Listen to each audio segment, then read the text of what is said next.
Acabo de encerrar mais um tratamento, 100% resolvido. Eu fui procurado por uma mãe que tinha o seu filho com um problema. O filho ficava preso no quarto dentro de uma atividade particular dele que era jogos. Rapaz já com certa idade, 20 e poucos anos, mas ficava preso. Socialmente não tinha mais vida e obviamente que os pais se preocupavam muito. Começamos a investigar o problema e na terceira sessão nós descobrimos que havia uma síndrome que nós denominamos de síndrome da caverna. Ou seja, a pessoa fica presa no seu próprio mundo, desenvolvendo atividades especificamente suas, sem se relacionar com outras pessoas. Para pessoas mais velhas, isso eventualmente pode não ser um problema. Mas quando se trata de jovens que ainda têm uma vida para construir, relacionamentos para desenvolver, é um problema bastante sério. Bem, nós fizemos 12 sessões. Nós encontramos uma série de eventos emocionais que foram tratados. Junto com o que nós chamamos de síndrome da caverna, nós encontramos inúmeras outras particularidades emocionais.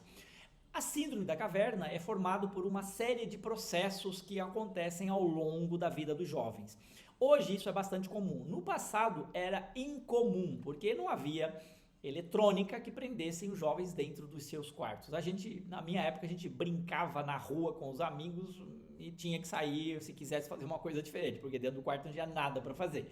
Mas hoje as atratividades eletrônicas são tantas que se os pais não tomarem cuidado, isso pode gerar a síndrome da caverna, né?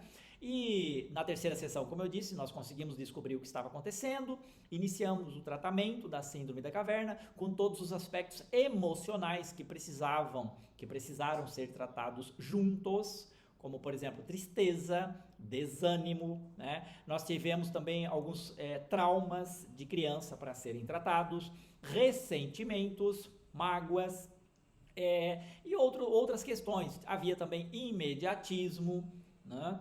Perfeccionismo também, e outras questões. E durante essas 12 sessões nós tratamos todos esses aspectos junto com outros que não apareciam ou que ninguém tinha percebido, como por exemplo a compulsão alimentar e compulsão por compras, que não era muito grande, porém estava começando, e no começo as pessoas às vezes não se dão conta, vão realmente tomar consciência quando o problema está mais avançado. Mas também tinha compulsão alimentar, que estava em 80%, porém como se trata de um jovem e o problema não tinha começado há muito tempo, não aparecia e não se destacava. Também síndrome por compras, ou seja, estava comprando alguns artigos que no final acabavam sendo inúteis. E também resolvemos estas questões. Hoje foi o último dia do paciente, recebeu alta e num termo simples e compreensível por todos, eu diria que a cura acabou acontecendo, ou seja, os problemas todos foram revertidos. Sim, porque no campo emocional, 100% dos problemas emocionais podem ser revertidos. Embora existam alguns experts que digam que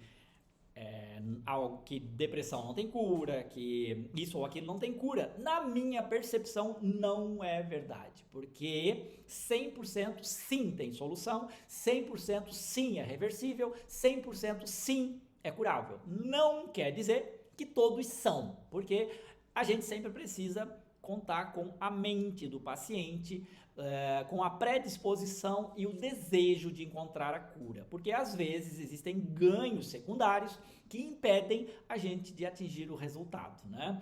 Por exemplo, até agosto desse ano, nos últimos meses, que agora não lembro quantos foram, de 81 pacientes, 79 nós conseguimos chegar ao final com reversão total e absoluta da maioria dos problemas. Na verdade, o problema que o paciente veio resolver, que a maioria era depressão ou ansiedade, e teve casos também de síndrome do pânico, 100% revertido. Aí tivemos duas pessoas que eu não consegui nem identificar, na verdade, qual era o problema, que eu não consegui ajudar. Tá? Por quê? Houve alguns bloqueios mentais. E como meu trabalho é com a mente, com o subconsciente, com bloqueios a gente não pode ajudar. Não consegui também desbloquear, provavelmente algum ganho secundário que eu também não consegui entender qual ou quais, e aí não conseguimos vencer a barreira. Então, de 81 pacientes, 79 com reversão total e 2 eu não consegui ajudar. Não teve ninguém com meio termo, tá? Porque se a pessoa tem uma predisposição de encontrar a solução, o restante a gente consegue estimular para que se abra totalmente e que a gente possa resolver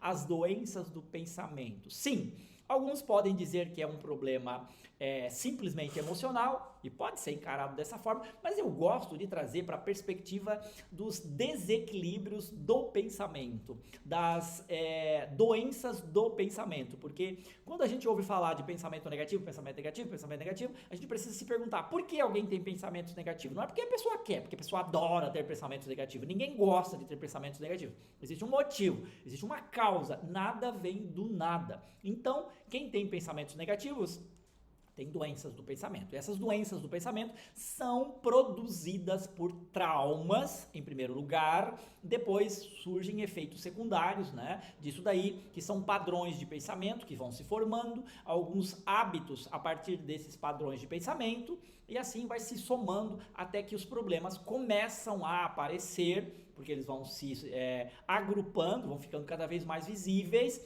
e aí eles são percebidos. E nesse ponto é que as pessoas costumam procurar solução. E 100% desses problemas tem solução. Mesmo que alguém com muita autoridade diga para você que não tenha, esse alguém pode estar errado. Considere essa possibilidade, porque 100% é reversível. Existe solução para tudo no campo dos pensamentos e no campo das emoções, 100%, tá? Inclusive, existem alguns profissionais que dizem, por exemplo, que a depressão é genética. Não é.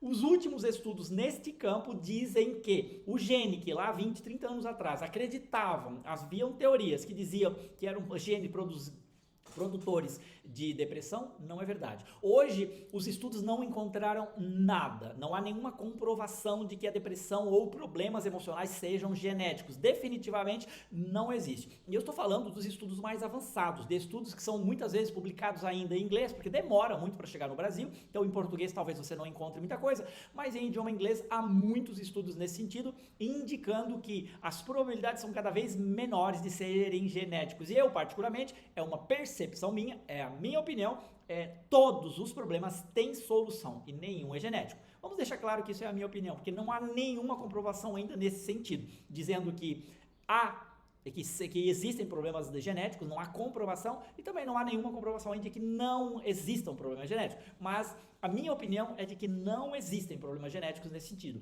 É 100% puramente emocional, que estão no histórico de vida da pessoa. Traumas na grande maioria dos casos. Eu espero que a minha contribuição tenha sido útil para você.